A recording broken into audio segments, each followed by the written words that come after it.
اعوذ باللہ من الشیطان الرجیم بسم اللہ الرحمن الرحیم رب اشرح لی صدری ویسر لی امری واحلل عقدۃ من لسانی یفقہوا قولی ربنا زدنا علما اللہم فقہنا فی الدین ربی یسر ولا تعسر وتمم بالخیر۔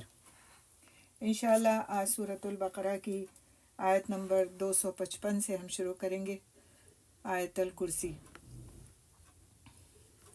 اعوذ باللہ من الشیطان الرجیم بسم اللہ الرحمن الرحیم اللہ لا الہ الا هو الحی القیوم لا تأخذہ سنۃ ولا نوم لہ ما فی السماوات وما فی الارض من ذا الذی یشفع عنده الا بإذنہ یعلم ما بین ایدیہم وما خلفہم ولا یحیطون بشیء من علمہ الا بما شاء وسع کرسیہ السماوات والارض ولا یؤودہ حفظہما وہو العلی العظیم۔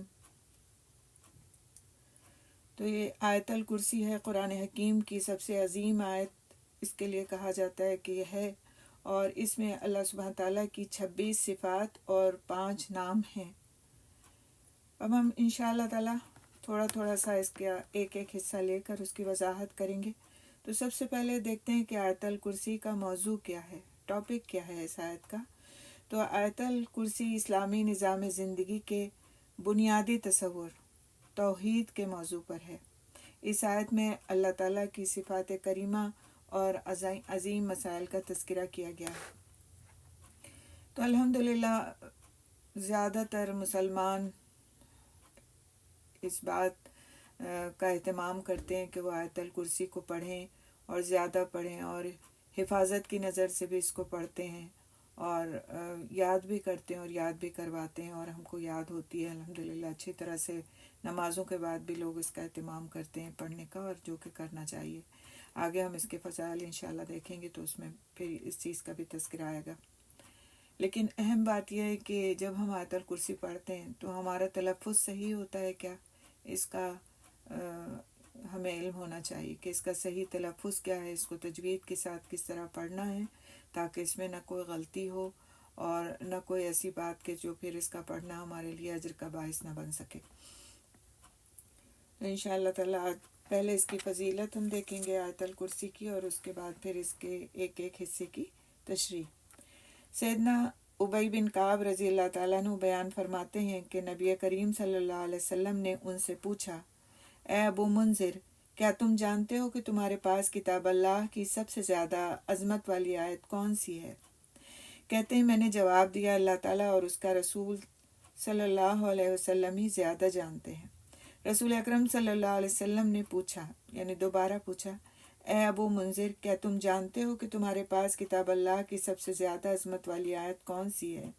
میں نے کہا، اللہ لا الہ الا هو الحی القیوم، یعنی آیت الکرسی کے بارے میں انہوں نے بتایا۔ تو رسول اللہ صلی اللہ علیہ وسلم نے میرے سینے پر ہاتھ مارا اور فرمایا، اللہ کی قسم اے ابو منذر، تمہیں علم مبارک ہو، یعنی تم نے درست بات کہی، تمہیں تمہارا علم مبارک ہو۔ اور یہ مسلم کی روایت ہے۔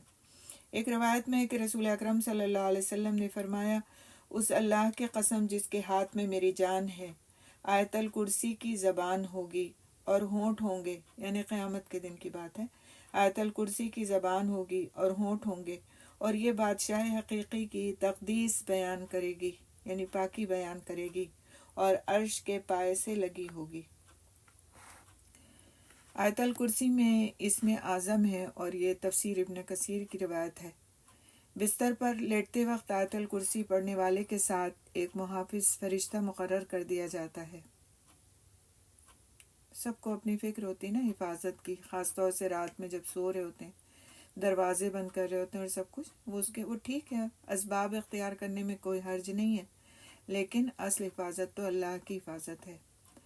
تو کیا فرمایا گیا؟ بستر پر لیٹتے وقت آیت الکرسی پڑھنے والے کے ساتھ ایک فرشتہ مقرر کر دیا جاتا ہے۔ کس نظر سے؟ کہ وہ اس کی حفاظت کرے۔ سیدنا ابو ہریرہ رضی اللہ تعالیٰ عنہ نے بیان کیا کہ رسول اکرم صلی اللہ علیہ وسلم نے ایک مرتبہ صدقہ فطر کے غلے کی حفاظت پر مجھے مقرر کیا۔ پہلے بیت المال میں سارا سب غلہ جمع ہوتا تھا اور پھر وہاں سے تقسیم ہوتی تھی۔ تو ایک مرتبہ حضرت ابو ہریرہ رضی اللہ تعالیٰ عنہ کو اس پر مقرر کیا گیا، اس کی حفاظت پر۔ ایک شخص آیا اور دونوں ہاتھوں سے غلہ لپ بھر بھر کر لینے لگا۔ میں نے اسے پکڑ لیا اور کہا کہ اب میں تجھے رسول صلی اللہ علیہ وسلم کی خدمت میں پیش کروں گا۔ پھر انہوں نے آخر تک حدیث بیان کی۔ اس چور نے سیدنا ابو ہریرہ رضی اللہ تعالیٰ عنہ سے کہا کہ جب تم اپنے بستر پر سونے کے لیے لیٹنے لگو تو آیت الکرسی پڑھ لیا کرو، اس کی برکت سے اللہ تعالیٰ کی طرف سے تم پر ایک نگہبان مقرر ہو جائے گا اور شیطان تمہارے قریب صبح تک نہ آ سکے گا۔ نبی صلی اللہ علیہ وسلم نے فرمایا، بات تو اس نے سچی کہی ہے، اگرچہ وہ خود جھوٹا ہے، وہ شیطان تھا۔ صحیح بخاری کی روایت ہے، یعنی کہ وہ شیطان تھا جو انسان کی شکل میں آیا تھا۔ تو جب آپ صلی اللہ علیہ وسلم سے جا کر کے بیان کیا ابو ہریرہ رضی اللہ تعالیٰ عنہ نے کہ ایسا ایسا واقعہ پیش آیا، تو آپ صلی اللہ علیہ وسلم نے فرمایا اس طرح سے کہ بات جو اس نے کہی ہے وہ سچی بات کہی ہے کہ ایسا ہی ہوگا کہ جب تم اپنے بستر پر لیٹنے لگو اور آیت الکرسی پڑھ لو گے تو اس کی برکت سے تم پر ایک نگہبان فرشتہ مقرر ہو جائے گا اور شیطان قریب نہیں آ سکے گا صبح تک۔ تو یہ اس کی ایک سچی بات ہے، حالانکہ وہ خود جھوٹا ہے، یعنی وہ شیطان ہے اور ظاہر ہے وہ جھوٹا ہے۔ ابو ایوب انصاری رضی اللہ تعالیٰ عنہ سے روایت ہے کہ ان کا اپنا ایک احاطہ تھا، یعنی چار دیواری کھچی ہوئی تھی، اس میں کھجوریں رکھی ہوئی تھیں، جن آتا تھا اور اس میں سے اٹھا لے جاتا تھا۔ انہوں نے نبی صلی اللہ علیہ وسلم سے اس بات کی شکایت کی۔ آپ صلی اللہ علیہ وسلم نے فرمایا، جاؤ، جب دیکھو کہ وہ آیا ہوا ہے تو کہو بسم اللہ، اللہ تعالیٰ کے نام سے، رسول اکرم صلی اللہ علیہ وسلم کی بات مان۔ یعنی کیا کہو، پوری بات کیا کہ بسم اللہ، رسول صلی اللہ علیہ وسلم کی بات مان۔ ابو ایوب رضی اللہ تعالیٰ عنہ نے اسے پکڑ لیا تو وہ قسمیں کھا کھا کر کہنے لگا کہ مجھے چھوڑ دو، دوبارہ ایسی حرکت نہیں کرے، مجھے چھوڑ دو، دوبارہ وہ ایسی حرکت نہیں کرے گا۔ چنانچہ انہوں نے اسے چھوڑ دیا۔ پھر رسول اکرم صلی اللہ علیہ وسلم کے پاس آئے تو آپ صلی اللہ علیہ وسلم نے ان سے پوچھا، تمہارے قیدی نے کیا کیا؟ انہوں نے کہا، اس نے قسمیں کھائیں کہ وہ دوبارہ ایسی حرکت نہ کرے گا۔ آپ صلی اللہ علیہ وسلم نے فرمایا، اس نے جھوٹ کہا، وہ جھوٹ بولنے کا عادی ہے۔ راوی کہتے ہیں انہوں نے اسے دوبارہ پکڑا، اس نے پھر قسمیں کھائیں کہ اسے چھوڑ دو، وہ دوبارہ نہیں آئے گا، تو انہوں نے اسے چھوڑ دیا، یعنی دوبارہ چھوڑ دیا۔ پھر وہ نبی کریم صلی اللہ علیہ وسلم کے پاس آئے تو آپ صلی اللہ علیہ وسلم نے پوچھا، تمہارے قیدی نے کیا کیا؟ انہوں نے کہا، اس نے قسم کھائی کہ وہ پھر لوٹ کر نہیں آئے گا۔ آپ صلی اللہ علیہ وسلم نے فرمایا، اس نے جھوٹ کہا، وہ تو جھوٹ بولنے کا عادی ہے۔ پھر جب وہ آیا تو انہوں نے اسے پکڑ لیا اور کہا، اب تمہیں نبی کریم صلی اللہ علیہ وسلم کے پاس لے جائے بغیر نہیں چھوڑوں گا۔ اس نے کہا، مجھے چھوڑ دو، میں تمہیں ایک چیز یعنی آیت الکرسی بتا رہا ہوں، تم اسے اپنے گھر میں پڑھ لیا کرو، تمہارے قریب شیطان نہیں آئے گا اور نہ ہی کوئی اور آئے گا، یعنی کوئی بھی بری چیز تمہارے قریب نہیں آئے گی۔ پھر سیدنا ابو ایوب رضی اللہ تعالیٰ عنہ نبی کریم صلی اللہ علیہ وسلم کے پاس آئے تو آپ صلی اللہ علیہ وسلم نے ان سے پوچھا، تمہارے قیدی نے کیا کیا؟ تو انہوں نے آپ کو سب کچھ بتایا جو اس نے کہا تھا۔ آپ صلی اللہ علیہ وسلم نے فرمایا، اس نے بات تو صحیح کہی ہے لیکن وہ ہے پکا جھوٹا، اور یہ ترمذی کی روایت ہے۔ سیدنا ابو امامہ رضی اللہ تعالیٰ عنہ بیان کرتے ہیں کہ میں نے رسول اکرم صلی اللہ علیہ وسلم کو فرماتے سنا، جو شخص ہر فرض نماز کے بعد آیت الکرسی پڑھے، اسے جنت میں داخلے سے سوائے موت کے کوئی چیز نہیں روک سکتی، یعنی ایسا شخص انشاءاللہ جنتی ہوگا۔ صبح کے وقت آیت الکرسی پڑھنے والا شام تک، شام کے وقت پڑھنے والا صبح تک شیطان کے شر سے محفوظ کر لیا جاتا ہے۔ تو یہ فضیلت ہے آیت الکرسی کی کہ کس طرح اس کا پڑھنے والا اللہ سبحانہ تعالیٰ کے حفظ و مان میں آ جاتا ہے اور شیطان کے شر سے محفوظ رہتا ہے۔ اب ایک اور سوال یہ ہے کہ اس کی اہمیت کو دیکھا جائے کہ اس کی اہمیت کیا ہے۔ تو آیت الکرسی میں اسلامی زندگی کی بنیاد بننے والے عقائد اور تصورات کی وضاحت کی گئی ہے۔ جب تک بنیاد ٹھیک نہ ہو، عمارت درست نہیں ہو سکتی۔ اسی طرح جب تک انسان کے ذہن میں صحیح عقیدہ نہیں جمتا، اس وقت زندگی کی اصلاح نہیں ہو سکتی۔ تو آیت الکرسی میں اللہ تعالیٰ کی توحید اور صفات کو نہایت خوبصورتی سے بیان فرمایا گیا ہے، جس میں ایک طرف تو رب ذوالجلال کی عظمت اور عزت دلوں میں پیدا ہوتی ہے، اور دوسری طرف تمام شبہات جو اس کے متعلق دوسرے مذاہب کے لوگوں نے دلوں میں ڈالے ہیں وہ دور ہو جاتے ہیں۔ ایک ایک حصے کو کر کے ہم دیکھیں گے انشاءاللہ۔ پہلا حصہ جس سے شروع ہوتی ہے آیت الکرسی، وہ ہے اللہ لا الہ الا ہو، یعنی اللہ تعالیٰ وہ ہے جس کے سوا کوئی معبود نہیں، اللہ تعالیٰ معبود برحق ہے، لہٰذا ہر قسم کی عبادت اور اطاعت اسی کے لیے ہونا چاہیے، کیونکہ وہ تمام صفات سے متصف اور عظیم نعمتیں دینے والا ہے، جیسا کہ قرآن حکیم میں ہی سورہ بقرہ کی آیت نمبر 163 میں اللہ سبحانہ تعالیٰ فرماتے ہیں وَإِلَٰهُكُمْ إِلَٰهٌ وَاحِدٌ لَا إِلَٰهَ إِلَّا هُوَ الرَّحْمَٰنُ الرَّحِيمُ، اور تمہارا معبود ایک ہی معبود ہے، اس کے سوا کوئی معبود نہیں، وسیع رحمت والا، نہایت رحم والا ہے۔ تو بندے کا حق یہ ہے کہ اپنے رب کا بندہ بن کر رہے، اس کے احکامات کی تعمیل کرتا رہے، اس کے منع کیے ہوئے کاموں سے بچتا رہے۔ اللہ سبحانہ تعالیٰ کے سوا ہر شے باطل ہے، لہٰذا اس کے سوا ہر ایک کی عبادت باطل ہے، کیونکہ اللہ تعالیٰ کے سوا ہر چیز مخلوق ہے اور ناقص ہے، ہر لحاظ سے محتاج ہے، لہٰذا کسی قسم کی عبادت کا حق نہیں رکھتی، یعنی کسی چیز کی بھی عبادت کی جائے تو وہ چیز اس کا حق نہیں رکھتی، لہٰذا عبادت کا حق صرف اور صرف اللہ سبحانہ تعالیٰ کا ہے۔ اسی طرح سے سورۃ نساء کی آیت نمبر 87 میں اللہ سبحانہ تعالیٰ فرماتے ہیں اللہ لا الہ الا ہو لَيَجْمَعَنَّكُمْ إِلَى يَوْمِ الْقِيَامَةِ لَا رَيْبَ فِيهِ وَمَنْ أَصْدَقُ مِنَ اللَّهِ حَدِيثًا، اللہ تعالیٰ وہ ہے جس کے سوا کوئی معبود نہیں، وہ تم سب کو قیامت کے دن ضرور جمع کرے گا جس میں کوئی شبہ نہیں، اور اللہ تعالیٰ سے زیادہ بات میں سچا اور کون ہے۔ اسی طرح سورہ توبہ میں بھی اس توحید کی جو یہ توحید کا عقیدہ ہے اس کی وضاحت کی جاتی ہے۔ سورہ توبہ کی آیت نمبر 129 ہے،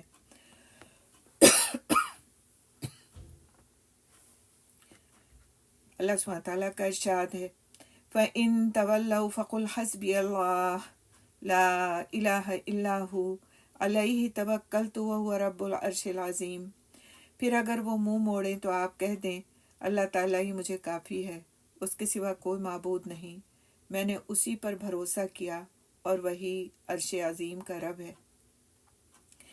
امام ابن قیم رحمۃ اللہ علیہ لکھتے ہیں اس آیت کریمہ میں عقیدہ توحید کا اثبات اور ان سب گروہوں کی تردید ہے جن کے باطل عقائد پہلے تفصیل سے بیان کیے گئے ہیں۔ اس آیت میں سب سے جلیل القدر، سب سے بڑی عظمت والی، سب سے زیادہ عدل و انصاف والی اور سب سے سچی گواہی ہے، جو کہ سب سے بڑی شان اور عظمت والے اللہ تعالیٰ نے سب سے بڑی قدر و منزلت والی بات عقیدہ توحید کی دی ہے۔ رسول اکرم صلی اللہ علیہ وسلم نے فرمایا ایمان کی 60 سے کچھ اوپر یا 70 سے کچھ اوپر شاخیں ہیں، ان میں سے سب سے بڑی فضیلت والی لا الہ الا ہو شاخ ہے، اور سب سے کم رتبے والی راستے سے اذیت کو ہٹا دینا ہے، اور حیا ایمان کی ایک شاخ ہے، اور یہ صحیح مسلم کی روایت ہے۔ سیدنا ابو ہریرہ رضی اللہ تعالیٰ عنہ سے روایت ہے کہ رسول اکرم صلی اللہ علیہ وسلم نے فرمایا جب کبھی بھی بندہ کبائر سے اجتناب کرتے ہوئے، یعنی کہ کبیرہ گناہوں سے بچتے ہوئے، اخلاص سے یعنی ریاکاری اور دکھاوے کے لیے نہ کہا جائے، ایمان و یقین کے ساتھ کہے لا الہ الا ہو، یہ کہتا ہے تو اس کے لیے آسمان کے دروازے کھول دیے جاتے ہیں یہاں تک کہ وہ کلمہ توحید عرش تک پہنچ جاتا ہے، اور یہ ترمذی کی روایت ہے۔ سیدنا جابر بن عبداللہ رضی اللہ تعالیٰ عنہ سے روایت ہے کہ میں نے رسول اکرم صلی اللہ علیہ وسلم کو فرماتے ہوئے سنا لا الہ الا اللہ سب سے زیادہ فضیلت والا ذکر ہے۔ عبد الرحمن مبارک پوری لکھتے ہیں کیونکہ یہ کلمہ توحید ہے اور توحید جیسی کوئی چیز نہیں۔ یہ کفر و ایمان کے درمیان حد فاصل ہے۔ دل کو اللہ تعالیٰ کے ساتھ سب سے زیادہ جوڑنے والا، غیر اللہ کی سب سے زیادہ نفی کرنے والا، تزکیہ نفس میں سب سے مؤثر، باطن کی صفائی میں سب سے قوی، خیالات کو نفس کی برائیوں سے سب سے زیادہ دور کرنے والا اور شیطان کو سب سے زیادہ دفع کرنے والا ہے۔ کون سا کلمہ؟ لا الہ الا اللہ، جس کو ہم پڑھتے ہیں تو سیکنڈز لگتے ہیں، لیکن ہمارے لیے اس کی فضیلت کتنی زیادہ ہے۔ اس لیے اس کلمے کو پڑھنے کا اہتمام کرنا چاہیے۔ اگر کوئی شخص زندگی میں اس کلمے کو پڑھنے کا اہتمام نہیں کرتا تو وہ کیسے ایکسپیکٹ کر سکتا ہے کہ پھر اس کو موت کے وقت یہ کلمہ نصیب ہو۔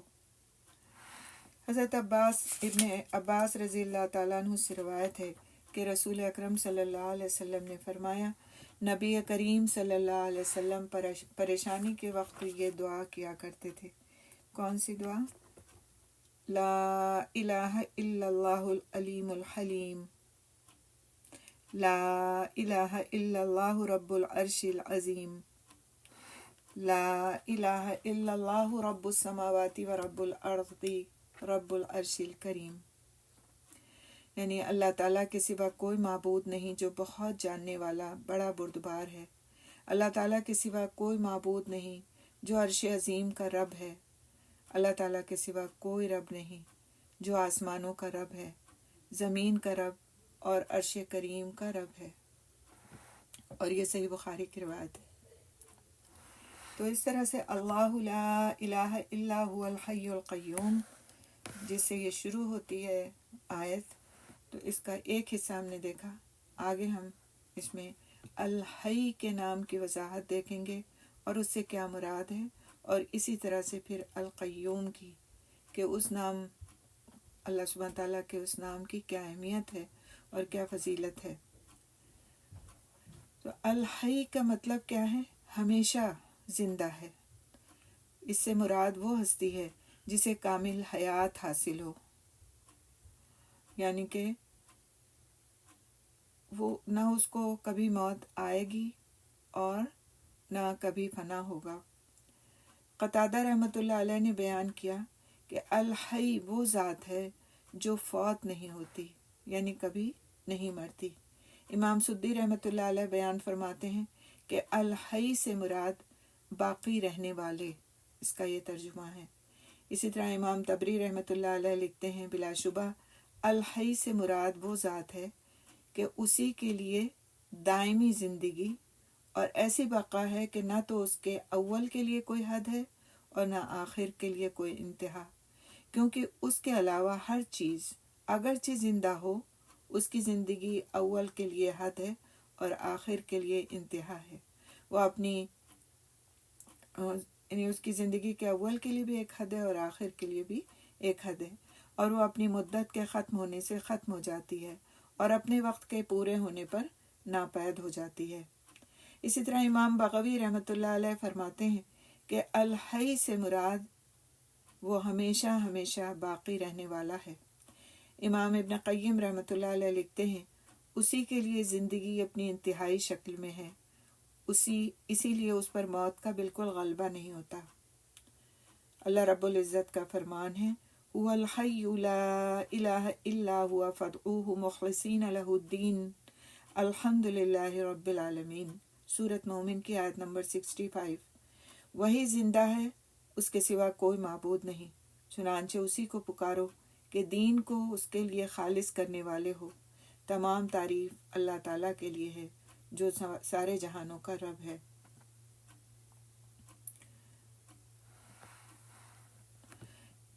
شیخ محمد بن صالح عثیمین بیان فرماتے ہیں کہ الحی القیوم اللہ تعالیٰ کے اسماء مبارکہ میں سے دو نام ہیں، اور وہ دونوں اپنے اندر تمام اوصاف اور افعال کو سموئے ہوئے ہیں۔ کمال اوصاف الحی میں اور کمال افعال القیوم میں ہیں۔ نبی کریم صلی اللہ علیہ وسلم کی دعاؤں میں ایک دعا سیدنا ابن عباس رضی اللہ تعالیٰ عنہ روایت فرماتے ہیں، اللہم لکا اسلمت وبکا آمنت علیک توکلت والیک انبت وبک خاصمت اللہم انی اعوذ بعزتک لا الہ الا انت ان تضلنی انت الحی الذی لا یموت والجن والانس یموتون، یعنی اے پروردگار میں تیرا فرما بردار ہو گیا اور تجھ پر ایمان لایا اور تجھ پر بھروسہ کیا اور تیری طرف رجوع کیا اور تیری مدد سے دشمنوں سے لڑا، اے مالک میرے، میں تیری عزت کی پناہ مانگتا ہوں، کوئی برحق معبود نہیں سوائے تیرے، اس بات سے کہ تو بھٹکا دے مجھ کو، تو وہ زندہ ہے جو کبھی نہیں مرتا، جن اور آدمی مر جاتے ہیں۔ اور یہ مسلم کی روایت ہے۔ انشاءاللہ تعالیٰ اس طرح کی جو دعائیں آج کی کلاس میں ہماری آ رہی ہیں اس کو ہم پوسٹ کر دیں گے گروپ پہ تاکہ آپ لوگ بھی اس سے فائدہ اٹھا سکیں۔ سیدنا عمران بن حسین رضی اللہ تعالیٰ عنہ بیان کرتے ہیں کہ رسول اکرم صلی اللہ علیہ وسلم نے فرمایا، اللہ تعالیٰ ہمیشہ سے ہے اور اس سے پہلے کوئی چیز نہیں تھی، اور یہ بخاری کی روایت ہے۔ تو الحی کی وضاحت ہم نے دیکھی، اور انشاءاللہ تعالیٰ اب ہم اللہ سبحانہ تعالیٰ کے دوسرے نام القیوم کی وضاحت دیکھیں گے۔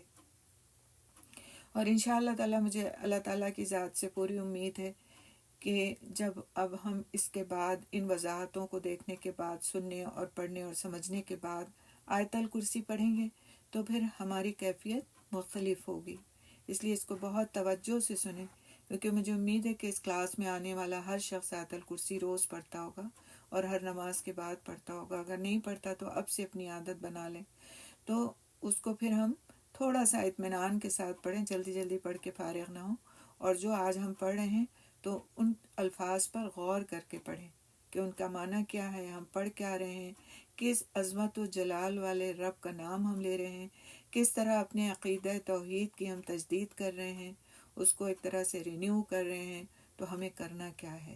انشاءاللہ تعالیٰ اس صورت میں پھر اس خوبصورت اور عظیم آیت کے جو فوائد ہیں اس سے ہم سب مستفید ہو سکیں گے۔ تو انشاءاللہ اب ہم القیوم کی وضاحت دیکھیں گے۔ القیوم سے مراد ہے ہر چیز کو قائم رکھنے والا، وہ ذات ہے جو خود قائم ہو اور دوسروں کا قیام اس سے ہو۔ اس میں اللہ تعالیٰ کے وہ تمام افعال یعنی کام شامل ہو جاتے ہیں جن سے وہ متصف ہے، یعنی وہ جو چاہے کر سکتا ہے۔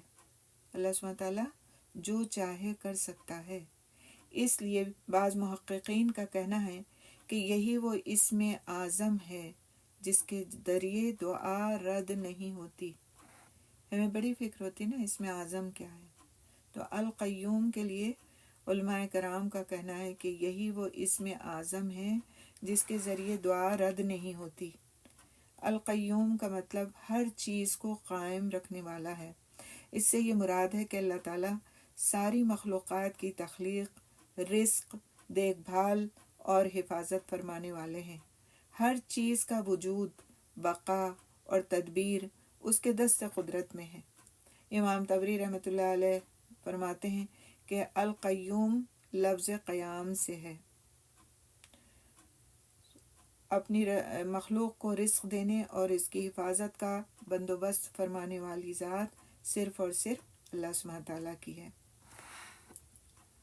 اللہ سبحانہ تعالیٰ بذات خود قائم ہے، اس کا قیام کسی دوسری چیز پر منحصر نہیں، قیام ذات کی عزت کا وہی مالک ہے۔ اب دیکھیں کہ دنیا میں قیام اول تو ایک مختصر قیام ہوتا ہے، کوئی بھی چیز ہمیشہ نہیں رہتی اور فنا ہو جاتی۔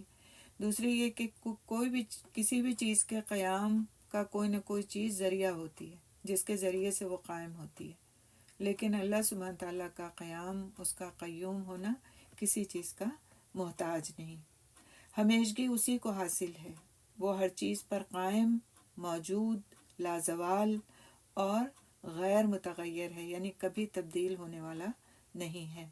امام ربیع سے نقل ہے کہ انہوں نے بیان کیا کہ ہر چیز کا نظم و نسق چلانے والا، کہ وہ اس کی دیکھ بھال کرتا ہے، اسے رزق دیتا ہے اور اس کی حفاظت کرتا ہے۔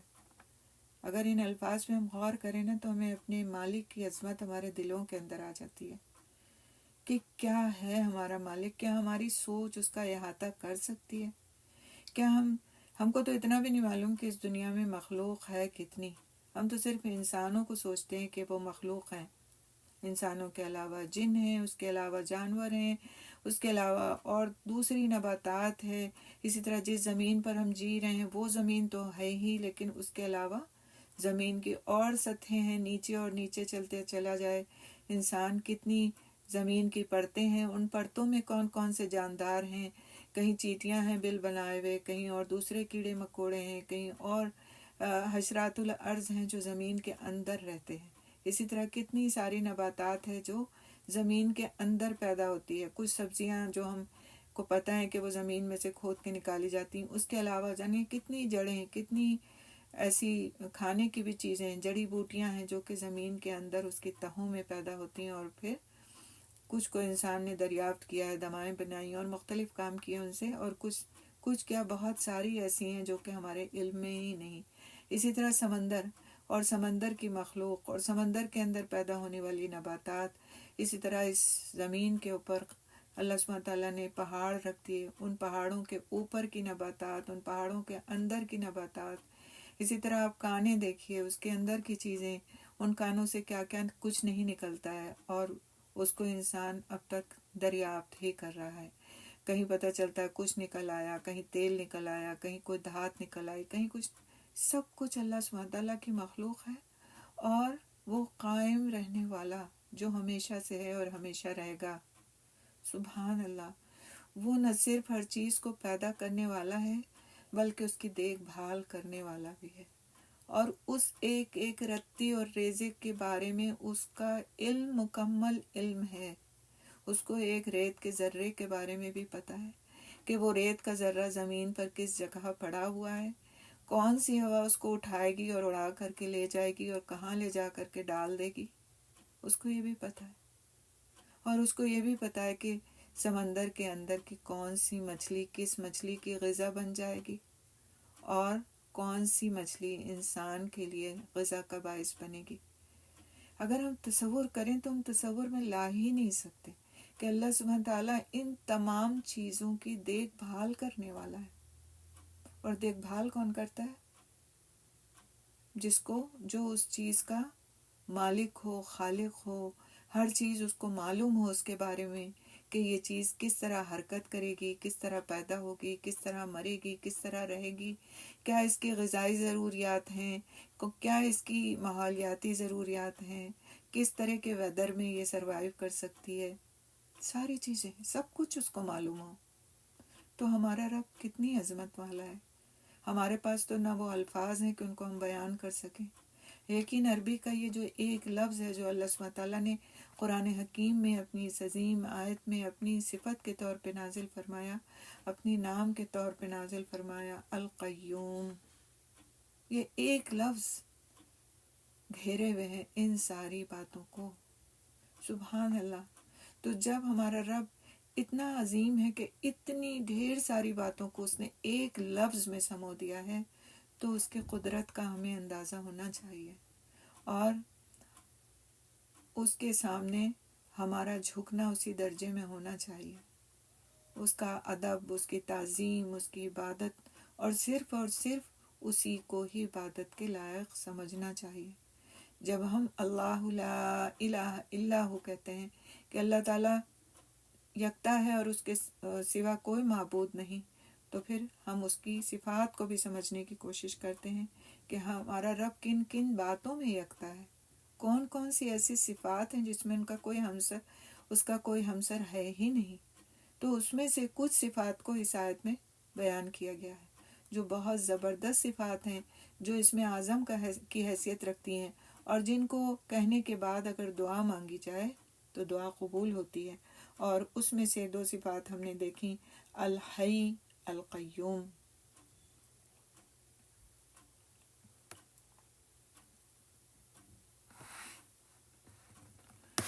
تو اللہ سبحانہ تعالیٰ اپنے سوا دیگر سب چیزوں کو قائم رکھنے والا ہے، یعنی کہ وہ خود بھی قائم رہنے والا ہے اور دیگر چیزوں کو بھی قائم رکھنے والا ہے. اسی لیے سب موجودہ چیزیں اس کی محتاج ہیں اور وہ ان سے بے نیاز ہے. اس کے حکم کے بغیر ان سب چیزوں کا قیام نہیں، یعنی نہ تو از خود وہ وجود میں آ سکتی ہیں اور نہ ہی وجود میں آنے کے بعد اپنے تئیں باقی رہ سکتی ہیں۔ جیسا کہ آج کا ایک عقیدہ بنتا چلا جا رہا ہے کہ سارا سب کچھ خود سے خود پیدا ہو گیا، کچھ کسی چیز نے ان کو نہیں پیدا کیا بلکہ خود سے خود پیدا ہو گئی ہیں ساری چیزیں۔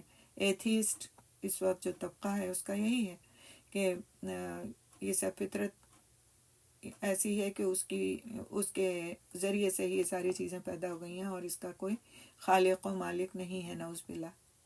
تو یہ آیت ان تمام باتوں کی تردید کرتی ہے جو اس طرح کے خیالات اور اس طرح کے افکار ہیں۔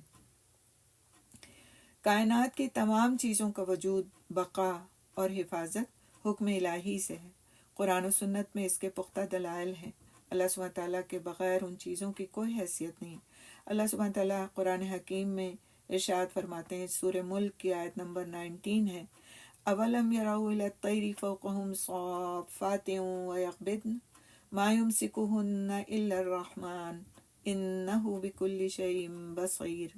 اور کیا انہوں نے اپنے اوپر پرندوں کو نہیں دیکھا اس حال میں کہ وہ پر پھیلائے ہوئے ہوتے ہیں اور کبھی سمیٹ لیتے ہیں، رحمان کے سوا انہیں کوئی نہیں تھامتا، بلا شبہ وہ ہر چیز کو خوب دیکھنے والا ہے۔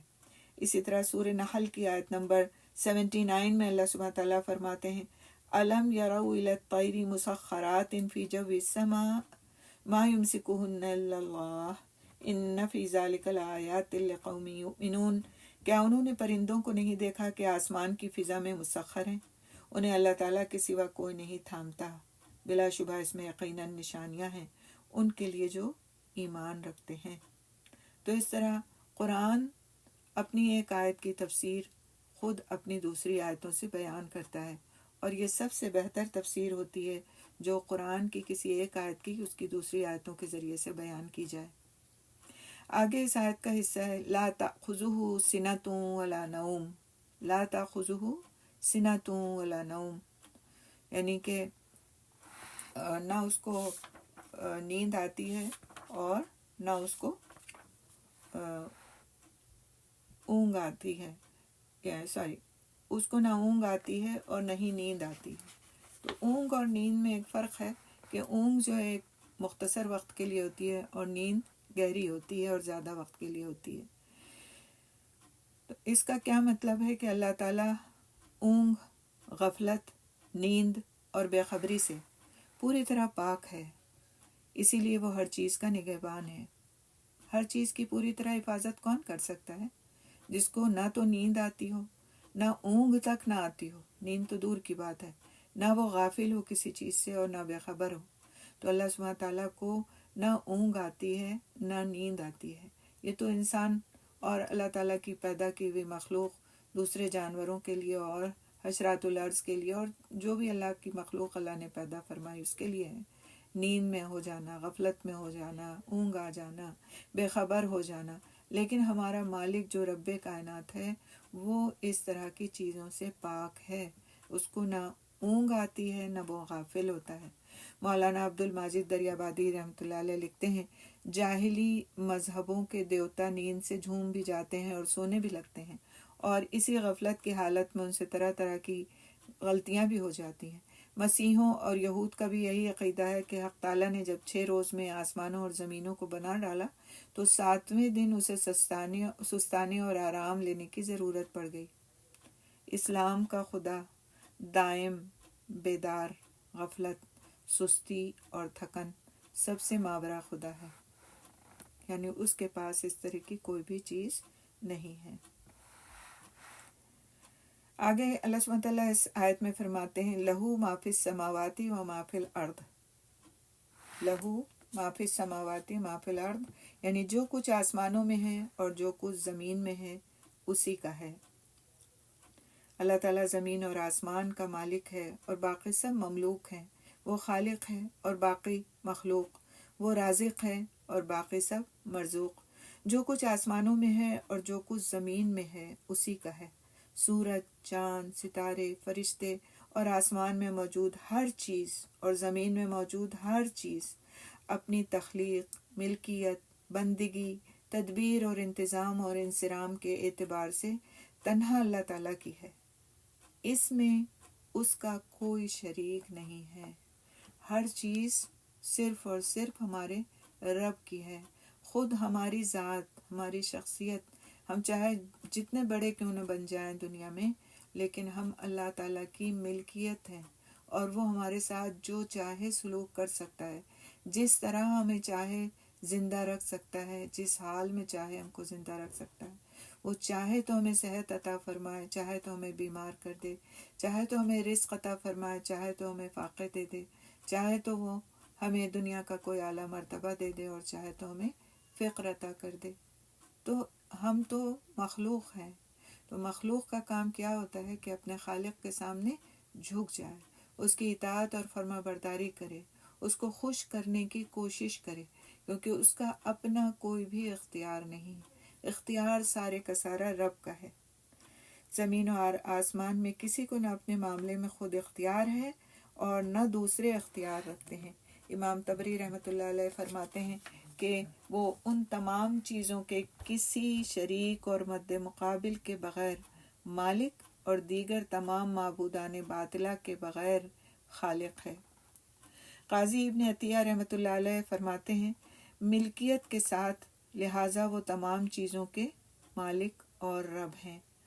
امام بغوی رحمۃ اللہ علیہ فرماتے ہیں کہ ملکیت اور تخلیق کے اعتبار سے جو کچھ آسمانوں اور زمین میں ہے اللہ سبحانہ تعالیٰ ہی کے لیے ہے۔ تو اللہ تعالیٰ ہر چیز کا مالک ہے۔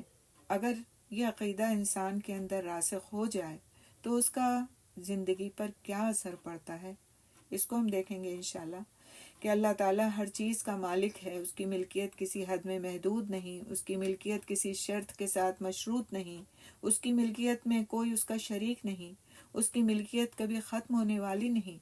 اس عقیدے کا مومن کی زندگی پر بہت گہرا اثر پڑتا ہے۔ وہ شعوری طور پر اپنی ہر چیز کو مالک کی ملکیت سمجھنے لگتا ہے۔ کیا سمجھنے لگتا ہے؟ مالک کی ملکیت، اور وہ خود مالک نہیں ہے بلکہ اس کا مالک اللہ سبحانہ تعالیٰ ہے، اور سب کچھ اسی کی ملکیت ہے۔ اس عقیدے کی وجہ سے اگر یہ عقیدہ پکا ہوتا ہے نا دل کے اندر کہ کچھ بھی، کوئی بھی چیز کے ہم خود مالک نہیں ہیں بلکہ ہر چیز کا مالک اللہ ہے، کیا ہوتا ہے پھر؟ اس عقیدے کی وجہ سے مومن کے دل سے لالچ، حرص، بخل اور رات دن جمع کرنے کی فکر ختم ہو جاتی ہے۔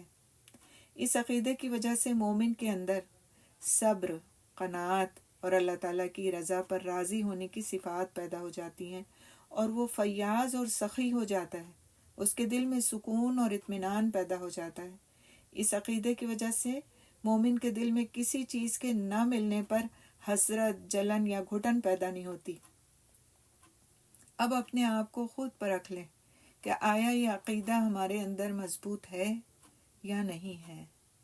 اگر نہیں ہے تو پھر اس پر محنت کرنے کی ضرورت ہے، اس بات پر یقین کو بڑھانے کی ضرورت ہے کہ ہر چیز اللہ سبحانہ تعالیٰ کی ملکیت ہے، اور ہر چیز جتنی اس نے ہمارے لیے مناسب سمجھی ہے ہمیں عطا فرمائی ہے، اور جو مناسب نہیں سمجھی وہ ہمیں نہیں عطا کی، کیونکہ مالک وہ ہے، اور جو مالک ہوتا ہے اس کو پتہ ہوتا ہے کہ کس کو کس وقت پر کتنی چیز دینا مناسب ہے اور کس سے کس وقت پر کس چیز کا لے لینا مناسب ہے۔ لہٰذا انسان اس طرح کے نگیٹو تھاٹس سے بچ جاتا ہے، یعنی کہ وہ کسی بھی چیز کے نہ ملنے پر نہ حسرت کرتا ہے، نہ دوسرے کے پاس دیکھ کر کچھ چیزوں کو اس کے اندر جلن پیدا ہوتی ہے، گھٹن پیدا ہوتی ہے، نہیں، بلکہ اس کے اندر کیا آ جاتا ہے؟ اس عقیدے کی وجہ سے اس کے اندر صبر آ جاتا ہے، قناعت آ جاتی ہے، اللہ کی رضا پر راضی ہونے کی صفت پیدا ہو جاتی ہے۔ تو اس کو کون چیک کرے گا؟ یہ دل کی کیفیات ہے نا، تو اس کو کوئی دوسرا آ کر چیک نہیں کرے گا، نہ کوئی آج تک کوئی اعلیٰ ایجاد ہوا کہ وہ ان چیزوں کو انسان کے اندر کس درجے میں کس لیول پر ہیں چیک کر سکے، بلکہ انسان خود چیک کرے گا کہ میرا عقیدہ اللہ کی ذات پر کتنا مضبوط ہے یا پھر کمزور ہے، تو پھر مجھے محنت کرنی ہے اس کے لیے۔ آگے ہم چلتے ہیں، اس آیت میں اللہ سبحانہ تعالیٰ فرماتے ہیں من ذا الذی یشفع عندہ الا بإذنہ، کون ہے جو اس کی اجازت کے بغیر اس کی جناب میں سفارش کرے۔ تو اللہ تعالیٰ کی عظمت و جلال اور کبریائی کا اس میں بیان ہے کہ روز قیامت کوئی اس کی اجازت کے بغیر اس کے حضور شفاعت کرنے کی جسارت بھی نہیں کر پائے گا۔ اللہ سبحانہ تعالیٰ کا ارشاد ہے سورۃ الانبیاء کی آیت نمبر 28 میں، وَلَا يَشْفَعُونَ إِلَّا لِمَنِ ارْتَضَىٰ، اور وہ سفارش نہیں کرتے مگر اس کے لیے جسے اللہ تعالیٰ پسند کرے۔ تو سفارش کس کے لیے ہوگی؟ جس کے لیے اللہ سبحانہ تعالیٰ اجازت فرمائیں گے، جس کو اللہ سبحانہ تعالیٰ پسند فرمائیں گے، اس کے لیے سفارش کرنے کا حق دیا جائے گا۔ کوئی شفاعت نہیں کر سکتا کیونکہ اللہ تعالیٰ شفاعت کا مالک ہے، لیکن جب وہ چاہے گا تو جس بندے پر رحم کرے گا اس کے حق میں اجازت دے گا۔ اجازت ملنے سے پہلے کوئی شفاعت نہیں کر سکے گا۔ یہ ایک غلط خیال ہے جو ہمارے اندر بہت راسخ ہے کہ ہم تو نبی کے امتی ہیں، وہ ہماری شفاعت کر دیں گے اور ہم جنت میں داخل ہو جائیں گے، اس دنیا میں ہمارے اعمال جیسے بھی ہوں۔ تو اعمال کے بغیر شفاعت کا مستحق کوئی بھی نہیں قرار پائے گا۔ جب تک کہ اچھے عمل نہیں ہوں گے، اللہ تعالیٰ کا اذن نہیں ہوگا، رسول اکرم صلی اللہ علیہ وسلم بھی اس شخص کی شفاعت نہیں فرمائیں گے۔ وہ بھی اسی وقت شفاعت فرمائیں گے جب اللہ سبحانہ تعالیٰ کا اذن ہوگا۔ لہٰذا اس اپنے عقیدے کو ہمیں درست کرنے کی ضرورت ہے۔ جو بہت ساری نعتیں پڑھی جاتی ہیں اور بہت سارے ایسے واقعات سنائے جاتے ہیں اور اس عقیدے کو ذہنوں میں راسخ کر دیا جاتا ہے، اس طور پر راسخ کر دیا جاتا ہے کہ انسان عمل سے بے نیاز ہو جاتا ہے۔ ٹھیک ہے، اپنی امت کے لیے آپ صلی اللہ علیہ وسلم شفاعت ضرور فرمائیں گے، لیکن کن لوگوں کے لیے؟ جن کے لیے اللہ سبحانہ تعالیٰ اجازت دیں گے اور جن کے اعمال اس لائق ہوں گے کہ ان کی شفاعت کی جائے، کیونکہ اعمال کی بنیاد پر کوئی شخص جنت میں نہیں جا پائے گا۔ ہم تو ادھر عمل کرتے ہیں، ادھر ضائع کر دیتے ہیں کوئی نہ کوئی کام کر کے، ہم کو پتہ ہی نہیں کہ ہم تو سوچ رہے ہیں ہم نے تو ساری عمر نمازیں پڑھی، ہم نے تو ساری عمر زکوٰۃ دی، ہم نے تو ساری عمر یہ کام کیا، ہم نے تو حج بھی کیا، ہم نے تو یہ بھی کیا، ہم نے تو وہ بھی کیا، لیکن اس میں ایسی کمیاں ہیں، ایسی خامیاں ہیں، ایسی ریاکاریاں ہیں، ایسا احسان جتانا ہے کہ ادھر ہم کرتے ہیں ادھر ضائع کر دیتے ہیں۔ تو ہم کو نہیں پتہ کہ ہمارے نامہ اعمال میں کچھ ہے بھی۔ صرف انسان اللہ تعالیٰ کے رحم و کرم کی بنیاد پر ہی جنت میں داخل ہو سکے گا، اور اسی لیے ہمیں اللہ تعالیٰ کا فضل مانگنا چاہیے، اس کے رحمان اور رحیم ہونے کا بار بار اقرار کرنا چاہیے اور اس سے طلب کرنا چاہیے کہ ہم کو قیامت کے دن اس رسوائی سے بچا لے جو اعمال کے ضائع ہونے کی صورت میں ہمارے سامنے کھڑی ہوگی، وہ رسوائی، اور اس پر حسرت کرنے کا کوئی فائدہ نہیں ہوگا۔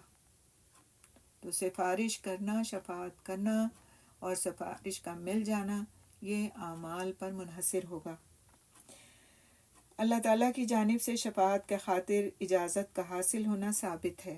سیدنا انس رضی اللہ تعالیٰ عنہ سے روایت ہے کہ نبی کریم صلی اللہ علیہ وسلم نے فرمایا، ایک طویل حدیث ہے جس کے ذریعے سے ہمارے سامنے یہ بات بہت وضاحت کے ساتھ آ جاتی ہے کہ شفاعت کس طرح ہوگی اور کس طرح نبی کریم صلی اللہ علیہ وسلم اس کے لیے التجا فرمائیں گے۔ سیدنا انس رضی اللہ تعالیٰ عنہ سے روایت ہے کہ نبی کریم صلی اللہ علیہ وسلم نے فرمایا، اللہ تعالیٰ قیامت کے دن اسی طرح جیسے ہم دنیا میں جمع ہوتے ہیں مومنوں کو اکٹھا کرے گا۔ وہ گرمی وغیرہ سے پریشان ہو کر کہیں گے، یعنی اس وقت جو حالات ہوں گے، جو اس وقت جیسا کہ ہم نے اکثر پڑھا ہے کہ سورج سوا نیزے پر آ جائے گا اور لوگ اپنے پسینے میں ڈوبے ہوئے ہوں گے اپنے برے اعمال کے بقدر اور اسی طرح کی اور چیزیں، تو لوگ پریشان ہوں گے اور کیا کہیں گے، کاش ہم کسی کی سفارش اپنے مالک کے پاس لے جاتے تاکہ ہمیں اپنی اس حالت سے آرام ملتا۔ چنانچہ سب مل کر سیدنا آدم علیہ السلام کے پاس آئیں گے، ان سے کہیں گے، سیدنا آدم علیہ السلام، آپ لوگوں کا حال نہیں دیکھتے کس بلا میں گرفتار ہیں۔ آپ کو اللہ سبحانہ تعالیٰ نے خاص اپنے ہاتھ سے بنایا اور فرشتوں سے سجدہ کرایا اور ہر چیز کے نام آپ کو بتائے، کچھ سفارش کیجئے تاکہ ہم کو اس جگہ سے نجات ہو کر آرام ملے۔ وہ فرمائیں گے، میں اس لائق نہیں۔ ان کو وہ گناہ یاد آ جائے گا جو انہوں نے کیا تھا۔ کون سا؟ جو درخت سے روکا گیا تھا اس میں سے انہوں نے کھایا تھا۔ مگر وہ کیا فرمائیں گے؟ مگر تم لوگ ایسا کرو، سیدنا نوح علیہ السلام کے پاس جاؤ، وہ پہلے پیغمبر ہیں جن کو اللہ تعالیٰ نے زمین والوں کی طرف بھیجا تھا۔ آخر وہ لوگ سب نوح علیہ السلام کے پاس آئیں گے، وہ بھی یہی جواب دیں گے کہ میں اس لائق نہیں۔ اپنی خطا جو انہوں نے دنیا میں کی تھی یاد کریں گے، اور وہ کیا تھی کہ جب ان کا بیٹا ڈوب رہا تھا تو انہوں نے اللہ سبحانہ تعالیٰ سے التجا کی تھی کہ میرا تو یہ میرے فیملی کا ممبر ہے اور اس کے ساتھ یہ معاملہ ہو رہا ہے، تو وہ اپنی اس بات کو یاد کریں گے کہ انہوں نے ایک نادانی کی بات کی تھی۔ تو کہیں گے تم لوگ ایسا کرو، سیدنا ابراہیم علیہ السلام کے پاس جاؤ جو اللہ تعالیٰ کے خلیل ہیں۔ لوگ ان کے پاس جائیں گے، وہ بھی اپنی خطائیں یاد کر کے کہیں گے میں اس قابل نہیں۔ تم سیدنا موسیٰ علیہ السلام کے پاس جاؤ، اللہ تعالیٰ نے ان کو تورات عطا عنایت فرمائی، ان سے بول کر باتیں کی۔ یہ لوگ سیدنا موسیٰ علیہ السلام کے پاس آئیں گے، وہ بھی یہی کہیں گے کہ میں اس لائق نہیں۔ اپنی خطا جو انہوں نے دنیا میں کی تھی یاد کریں گے، مگر مشورہ کیا دیں گے؟ تم ایسا کرو، سیدنا عیسیٰ علیہ السلام کے پاس جاؤ، وہ اللہ تعالیٰ کے بندے، اس کے رسول، اس کے خاص کلمہ اور خاص روح ہیں۔ یہ لوگ سیدنا عیسیٰ علیہ السلام کے پاس آئیں گے، وہ کہیں گے میں اس لائق نہیں۔ تم ایسا کرو کہ محمد صلی اللہ علیہ وسلم کے پاس جاؤ، وہ اللہ تعالیٰ کے ایسے بندے ہیں جن کی اگلی پچھلی سب خطائیں بخش دی گئی ہیں۔ آخر یہ سب لوگ جمع ہو کر میرے پاس آئیں گے، یعنی رسول اکرم صلی اللہ علیہ وسلم کے پاس آئیں گے۔ میں چلوں گا اور اپنے پروردگار کی بارگاہ میں حاضر ہونے کی اجازت مانگوں گا۔ مجھ کو اجازت ملے گی، میں اپنے پروردگار کو دیکھتے ہی سجدے میں گر پڑوں گا، اور جب تک اس کو منظور ہے وہ مجھ کو سجدے میں ہی پڑا رہنے دے گا۔ اس کے بعد حکم ہوگا محمد اپنا سر اٹھاؤ اور عرض کرو، تمہاری عرض سنی جائے گی، یعنی تمہاری درخواست سنی جائے گی، تمہاری درخواست منظور ہوگی، تمہاری سفارش مقبول ہوگی۔ اس وقت میں اپنے مالک کی ایسی تعریفیں کروں گا جو وہ مجھ کو سکھا چکا ہے، یا پھر یہ بھی آتا ہے کہ جو وہ مجھ کو سکھلائے گا۔ پھر لوگوں کی سفارش شروع کروں گا، سفارش کی ایک حد مقرر کر دی جائے گی، میں ان کو بہشت میں لے جاؤں گا، پھر لوٹ کر اپنے پروردگار کے پاس حاضر ہوں گا اور اس کو دیکھتے ہی سجدے میں گر پڑوں گا، جب تک پروردگار چاہے گا مجھ کو سجدے میں پڑا رہنے دے گا۔ اس کے بعد ارشاد ہوگا محمد اپنا سر اٹھاؤ، جو تم کہو گے سنا جائے گا اور سفارش کرو گے تو قبول ہوگی۔ پھر میں اپنے پروردگار کی ایسی تعریفیں کروں گا جو اللہ تعالیٰ نے مجھ کو سکھلائیں یا سکھلائے گا۔ اس کے بعد سفارش کروں گا، لیکن سفارش کی ایک حد مقرر کر دی جائے گی، میں ان کو بہشت میں لے جاؤں گا، یعنی جتنے لوگوں کی سفارش کی حد مقرر کی گئی ہوگی اتنوں کی سفارش کر کے ان کو جنت میں لے جاؤں گا، پھر لوٹ کر اپنے پروردگار کے پاس حاضر ہوں گا، اس کو دیکھتے ہی سجدے میں گر پڑوں گا، جب تک پروردگار چاہے گا مجھ کو سجدے میں پڑا رہنے دے گا۔ اس کے بعد ارشاد ہوگا محمد اپنا سر اٹھاؤ، یعنی اب یہ تھرڈ ٹائم ہے، جو تم کہو گے سنا جائے گا اور سفارش کرو گے تو قبول ہوگی۔ پھر میں اپنے پروردگار کی ایسی تعریفیں کروں گا جو اس نے مجھ کو سکھلائیں یا سکھلائے گا۔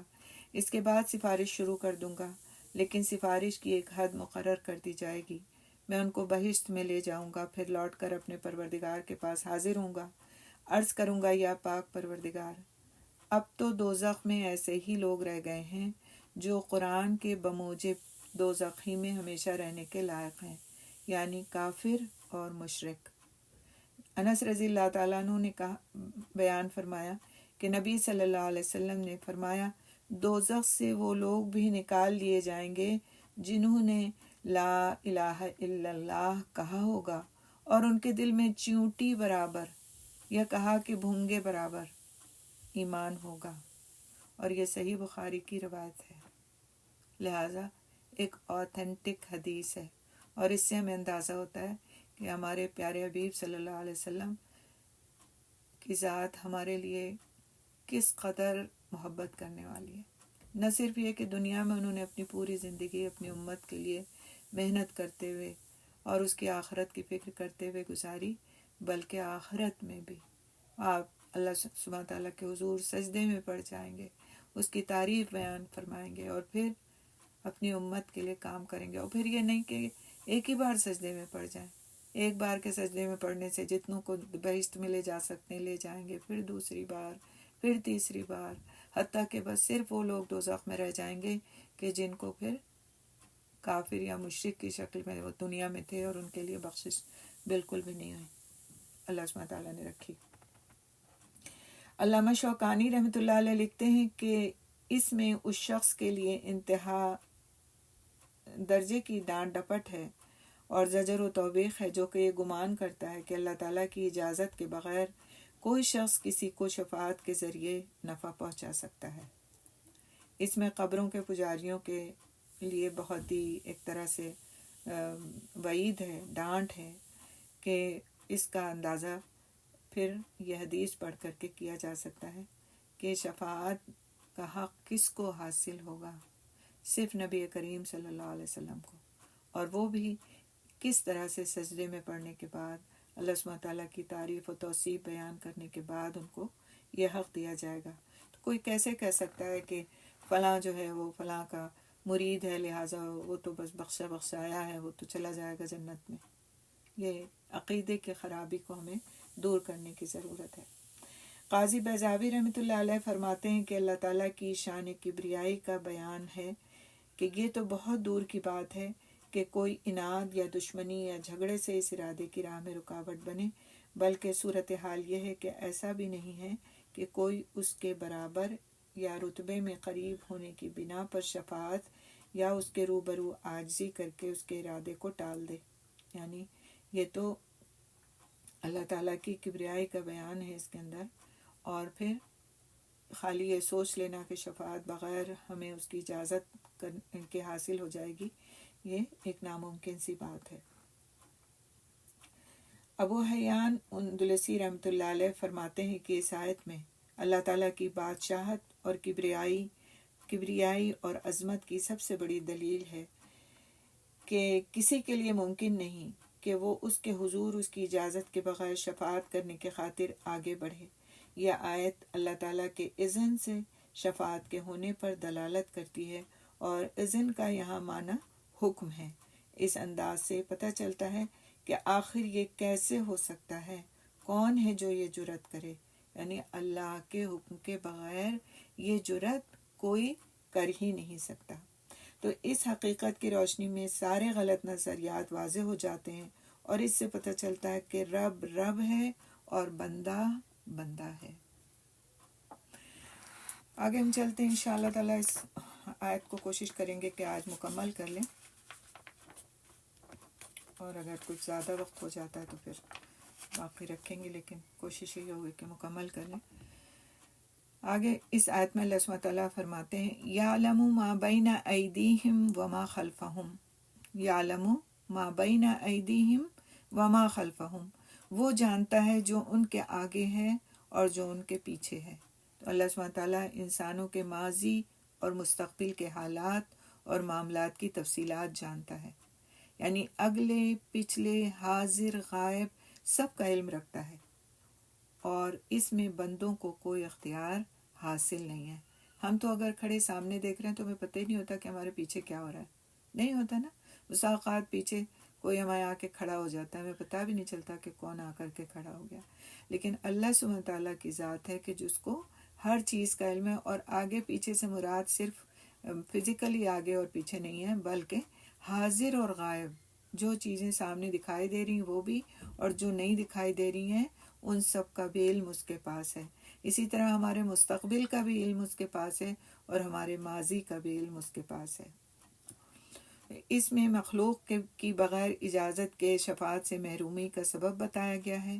شفاعت کرنے اور شفاعت پانے کی اہلیت کا علم صرف اللہ رب العزت کو ہے، اس لیے شفاعت کرنے کا اختیار بھی صرف وہی دے سکتا ہے۔ ما بین ایدیہم سے مراد ان سے پہلے دنیا کے معاملات، وما خلفہم سے مقصود ان کے بعد آخرت کا معاملہ ہے، اور ما بین ایدیہم سے مراد آخرت ہے، کیونکہ وہ ان کے آگے ہے اور وہ اس کی جانب پیش قدمی کر رہے ہیں، یعنی ہم لوگ پیش قدمی کر رہے ہیں، بڑھ رہے ہیں آخرت کی طرف۔ وما خلفہم سے مقصود دنیا ہے، کیونکہ اس سے انسان اس دنیا کو انسان اپنے پیچھے چھوڑتا چلا جا رہا ہے، جو وہ آخرت کی طرف پیش قدمی کر رہا ہے۔ اسی طرح ما بین ایدیہم سے مراد جو خیر و شر وہ کر چکے ہیں، اور وما خلفہم سے مراد جو وہ اس کے بعد کریں گے۔ اسی طرح ایک معنی یہ بھی لیا گیا کہ ما بین ایدیہم سے مراد جو کچھ وہ محسوس کرتے ہیں، اور وما خلفہم سے مراد جو کچھ وہ سمجھتے ہیں۔ تو اللہ تعالیٰ اپنے علم سے ہر اس چیز کا احاطہ کیے ہوئے ہیں، گھیرے ہوئے ہیں، جو تھی اور جو ہے اور جو ہوگی۔ کوئی چیز اللہ تعالیٰ سے چھپی ہوئی نہیں ہے، وہ ساری مخلوقات کے تمام حالات سے خوب آگاہ ہے۔ جابر بن سلمی رضی اللہ تعالیٰ عنہ نے فرمایا کہ انہوں نے کہا کہ رسول اکرم صلی اللہ علیہ وسلم صحابہ کو اپنے ہر مباح کام میں، مباح یعنی جائز کام میں، استخارہ کرنا سکھاتے تھے، جس طرح آپ صلی اللہ علیہ وسلم قرآن کی صورت سکھاتے تھے، یعنی اتنی اہمیت کے ساتھ استخارہ کرنا سکھاتے تھے۔ آپ صلی اللہ علیہ وسلم فرماتے کہ جب تم میں سے کوئی کسی کام کا قصد کرے یعنی ارادہ کرے تو اسے چاہیے کہ فرض کے سوا 2 رکعت نفل نماز پڑھے۔ کیا کرے؟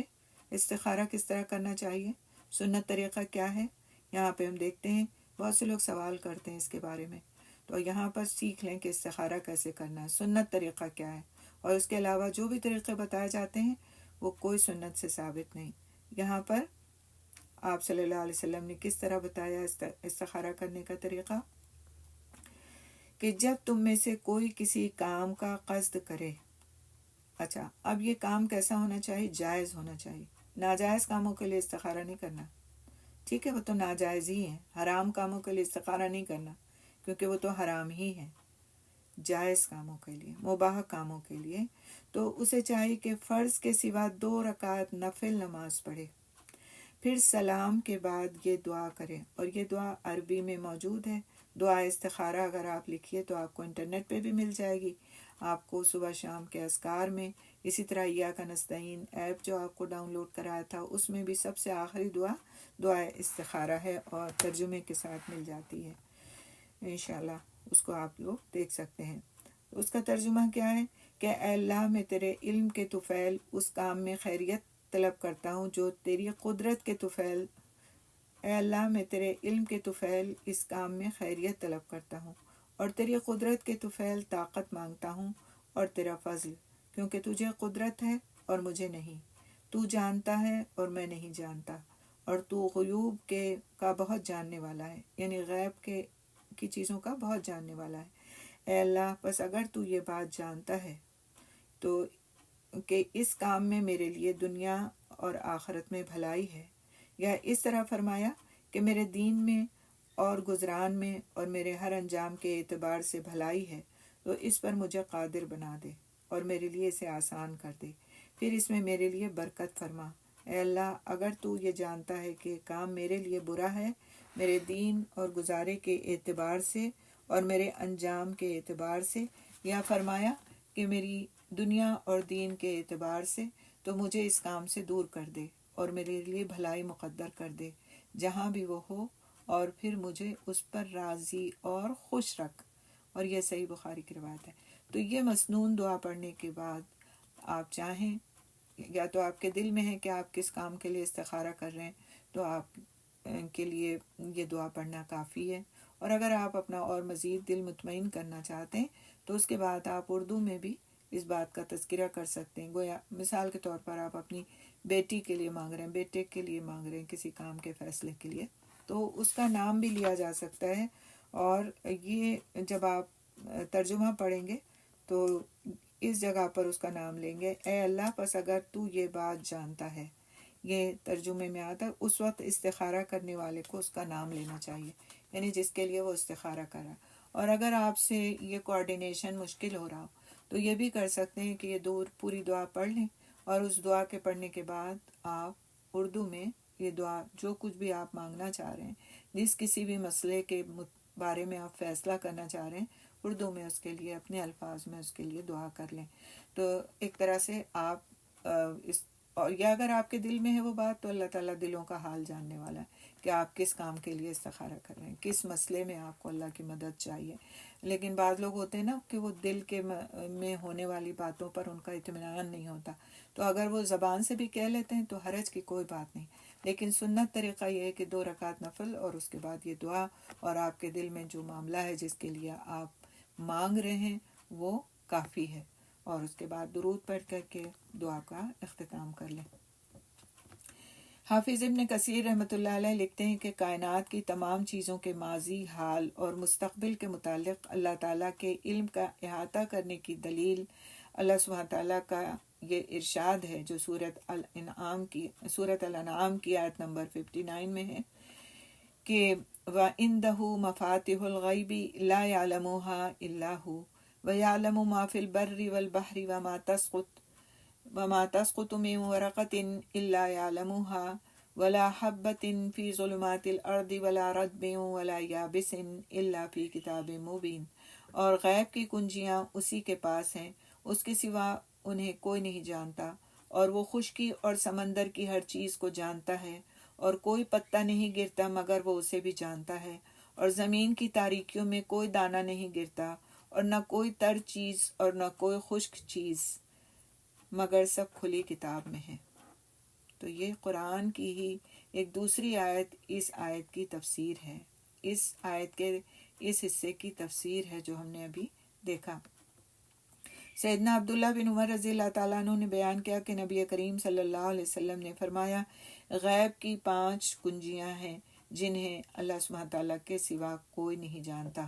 اللہ تعالیٰ کے سوا اور کوئی نہیں جانتا کہ رحم مادر میں کیا ہے, یعنی ماں کے پیٹ میں کیا ہے, وہ بچہ کس شکل کا ہے, کس صورت کا ہے, کیا ہے. اللہ تعالیٰ کے سوا اور کوئی نہیں جانتا کہ کل کیا ہوگا. اللہ تعالیٰ کے سوا اور کوئی نہیں جانتا کہ بارش کب آئے گی. اللہ تعالیٰ کے سوا اور کوئی نہیں جانتا کہ کس جگہ کوئی مرے گا, اور اللہ تعالیٰ کے سوا کوئی نہیں جانتا کہ قیامت کب ہوگی. اور یہ صحیح بخاری کی روایت ہے. تو اللہ تعالیٰ کے علیم ہونے کا جو تصور ہے وہ انسان پر کس طرح کے اثرات مرتب کرتا ہے, اس کو ہم دیکھیں گے کہ اگر ہم یہ بات اپنے ذہن میں راسخ کر لیں کہ اللہ سبحانہ تعالیٰ علیم ہے, سب سے زیادہ جاننے والا ہے, تو پھر ہمیں کیا محسوس ہوگا کہ اس عقیدے کے راسخ ہونے کی وجہ سے مومن اس ذات سے قلبی اور ذہنی تعلق میں بندھ جاتا ہے. وہ ہر لمحے اللہ تعالیٰ کو خود پر نگران محسوس کرتا ہے. اللہ تعالیٰ کے علیم ہونے کے عقیدے کی وجہ سے مومن یہ یقین رکھتا ہے کہ اس سے کچھ بھی نہیں چھپایا جا سکتا. اللہ تعالیٰ کے علیم ہونے پر یقین سے مومن کی روح کانپتی ہے. پھر وہ ہر ایسے کام سے بچتا ہے جسے اللہ تعالیٰ نے جس سے روکا ہو. تکلیف میں اسی کو پکارتا ہے کیونکہ وہ جانتا ہے کہ میرا رب میرے حالات سے واقف ہے, وہ قدرت رکھنے والا ضرور میری مدد فرمائے گا. مومن یقین رکھتا ہے کہ اللہ تعالیٰ ہر ظاہر و باطن کا علم رکھتا ہے, ہر حاضر و غائب کا علم رکھتا ہے, وہ ساری جزویات پر حاوی علم رکھتا ہے. وہ یقین رکھتا ہے کہ اس نے زندگی گزارنے کے جو طور طریقے, اصول, ضابطے اور قوانین دیے ہیں وہی اصل حق ہے, انہی کی پابندی کرنا چاہیے. وہ یقین رکھتا ہے کہ اللہ تعالیٰ نے نبی صلی اللہ علیہ وسلم کی زندگی کو ہمارے لیے نمونہ بنایا ہے, تو پوری زندگی ان کے نقش قدم پر ہی چلنا ہے. اس لیے مومن اپنے اعمال میں حد درجے محتاط ہو جاتا ہے. وہ اپنی ہر سوچ, اپنی گفتگو, اپنے تعلقات, حقوق و فرائض کی ادائیگی میں اپنے آپ کو اپنے رب کے سامنے محسوس کرتا ہے, کیونکہ وہ یقین رکھتا ہے کہ میرا مولا علیم ہے, سب سے زیادہ جاننے والا ہے, مجھ سے حساب لے گا. یوں مومن متقی بن جاتا ہے کیونکہ وہ نہیں چاہتا کہ اس کا مولا اسے وہاں دیکھے جہاں سے اس نے اسے روکا ہے. اللہ تعالیٰ کے علیم ہونے کے عقیدے کی وجہ سے مومن کو اللہ تعالیٰ کی رضا عزیز ہو جاتی ہے. رضا اللہ سبحانہ تعالیٰ کی عزیز ہو جاتی ہے. اللہ تعالیٰ کے علیم ہونے کا عقیدہ مومن کو ہر بدی اور ہر ظلم سے روکتا ہے, ہر بدی اور ہر ظلم سے روکتا ہے. اور اس عقیدے کو اپنے بچوں میں خصوصیت سے راسخ کرنے کی ضرورت ہے. خود اپنے اندر، سب سے پہلے تو اپنے اندر راسخ کرنے کی ضرورت ہے، اور اس کے بعد بچوں میں، کہ اللہ سبحانہ تعالیٰ ہر چیز کا جاننے والا ہے. اس سے آپ کچھ نہیں چھپا سکتے.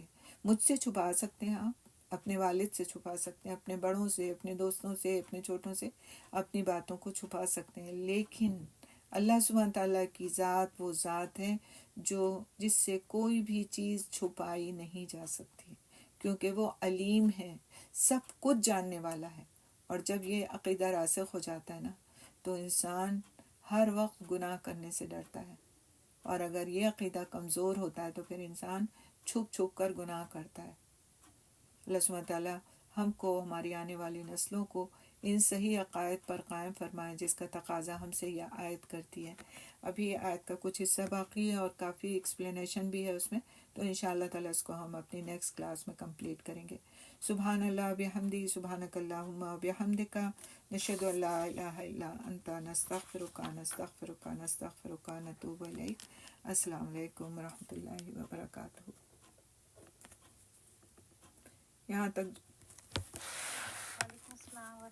جو کچھ یہاں تک ہم نے پڑھا ہے، تو اس میں کوئی آپ کا سوال